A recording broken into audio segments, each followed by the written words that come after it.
bebês! Oi, amores! A nossa rapidinha de hoje é sobre membrana plasmática.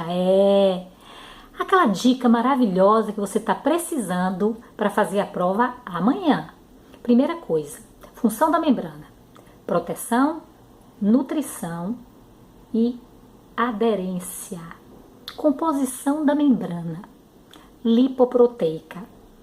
A proteína é uma glicoproteína e os lipídios são fosfolipídio em todos os reinos e no reino animal há mais o colesterol. A membrana plasmática, amores, elas possuem algumas especializações ou diferenciações. Na célula animal, as microvilosidades, que servem para absorção, os desmossomos, as interdigitações e as zonas de oclusão, que servem para aderência, e o glicocálix, que serve para proteção e adesão. E nas células vegetais, amor, nós temos a parede celular, com função de proteção, composição celulose, e também os plasmodesmos, que servem para absorção entre uma célula vegetal e outra. Passagem de substâncias pela membrana.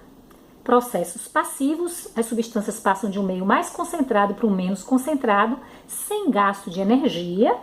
Não existe luta contra o gradiente e existe a possibilidade de igualdade de concentração de substâncias. Quais são esses processos? A osmorregulação, que é a osmose, passagem de líquido, e a difusão simples, passagem de gases, e a difusão facilitada, feita através das permeases, onde passam moléculas como aminoácidos e a glicose. Na osmorregulação, a gente tem 3 meios para colocar essas células: hipotônico, onde não há passagem, não há aumento de concentração nem dentro nem fora, ou seja, a célula fica inalterada. No meio hipotônico, que existe uma maior concentração de solvente que soluto, a célula fica túrgida até que ela incha, até que explode. Plasmoptise. A célula ficou túrgida, foi destruída. Se for numa célula como a hemácia, é chamada de hemólise. Se colocada no meio hipertônico, soluto mais que solvente, a célula murcha, fica plasmolizada. Para ela voltar a ter o mesmo aspecto, eu coloco ela no meio hipotônico. Isso chama-se deplasmólise. No caso das células vegetais, não existe plasmoptise por causa da presença da parede celular. Ok, bebês? Agora vamos falar da difusão simples, que é a passagem de gases. A gente vê muito isso nos alvéolos pulmonares. Lá nos alvéolos pulmonares, existe uma concentração maior de oxigênio vindo do meio, uma média de 21%, e dentro do corpo 16,5%. Logo, os alvéolos mandam o oxigênio para os capilares e o CO2, como está em maior concentração nos capilares, 4,4%, passa para o alvéolo. Lá no alvéolo só tem 0,04%. Aí esse CO2 é eliminado através da inspiração e o oxigênio entra. Esse processo chama-se hematose e é um exemplo típico de difusão simples. A difusão facilitada é a passagem através da proteína permease de moléculas como aminoácidos e glicose. Quando a gente acaba de digerir os alimentos, como a glicose lá no intestino delgado, ele passa para o sangue. Do sangue existe um controle feito pela insulina para que essa glicose vá para a célula para fazer respiração celular. Quem foi que levou? A insulina. Quem transportou essa glicose? A permease. Agora você está numa situação de hipoglicemia, você precisa dessa glicose no sangue.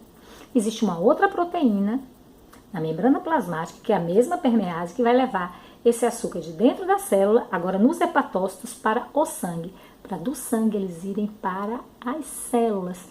Houve a ajudinha de um hormônio? Houve, que é o hormônio glucagon. Ou seja, difusão facilitada é a passagem de substâncias pela membrana com a ajuda da permease. Ok, bebês? Nos processos ativos, a gente tem uma passagem de substâncias de um meio menos concentrado para o mais, com gasto de energia. Não existe igualdade na concentração de substâncias dentro e fora, e existe luta contra o gradiente de concentração. A bomba de íons, que é a bomba de sódio e potássio, que existe nos neurônios, existem no tecido muscular, existem nos néfrons, que fazem com que sódio e potássio sejam mandados para dentro ou para fora da célula. No caso do potássio, ele está em maior concentração dentro, do sódio, maior concentração fora. Logo, o sódio sai e o potássio entra. E o outro outro processo é o transporte em bloco, que é as endocitoses e as exocitoses. A endocitose, a gente tem a fagocitose, que é a captura de partículas sólidas, que é bem lembrado através das células de defesa do nosso corpo e das amebas. E no caso da pinocitose, existe uma célula no corpo chamada de hepatócito, que absorve gotículas de gordura, que é um exemplo clássico de pinocitose em nosso corpo. A bolsa, onde a partícula sólida vai ser digerida, chama-se fagossomo. A bolsa, onde a partícula líquida, como a gordura, vai ser digerida dentro da célula, chama-se pinossomo. Existem, amores, as exocitoses, que é a eliminação de resíduos, que é o exemplo do paramécio, que absorve alimento, digere alimento e depois elimina através da plasmocitose pelo vacúolo residual, que é deixado esse resíduo para ser eliminado pelo citopígio, Paramecium caudatum, que é um protozoário de água doce.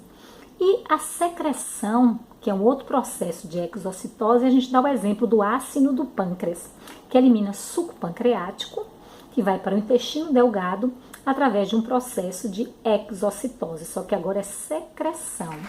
Ok, bebês? Ok, amores? Tá aí a minha dica rapidinha de membrana para vocês. Espero que vocês curtam muito e façam uma boa prova.